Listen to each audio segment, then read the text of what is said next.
En Iran, il existe depuis la fin du XIXe siècle un fort anti-impérialisme. Par exemple, en 1890, des manifestations sont organisées contre le monopole britannique sur l'industrie du tabac.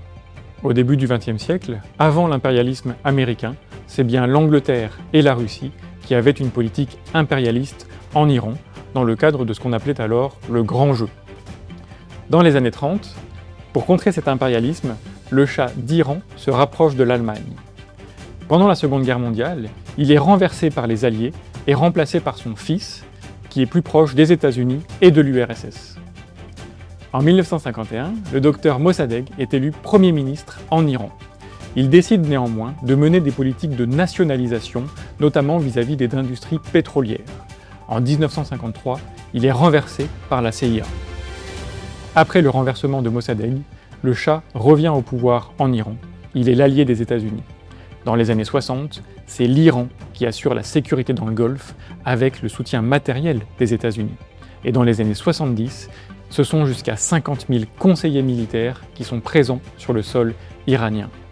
En 1979, le régime de Shah, principal allié des États-Unis depuis la Seconde Guerre mondiale, est renversé par la révolution islamique, qui aboutit à un régime théocratique dirigé par le guide suprême, l'Ayatollah Ruhollah Khomeini.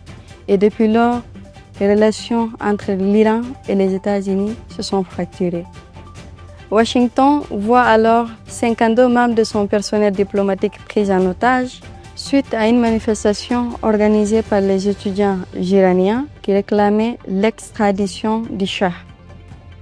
Alors que des sanctions économiques tombaient de Washington, Téhéran de son côté se souciait de comment rendre son pays une puissance régionale à travers son programme nucléaire. Dès son premier mandat, Donald Trump exprime de fortes hostilités vis-à-vis du régime iranien.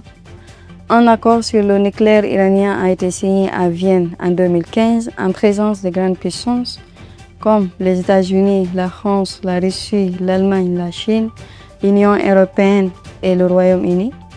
Seulement 2 ans après cette signature, les États-Unis d'Amérique, sous l'impulsion de Trump, se retirent de l'accord qu'ils qualifient d'être désastreux.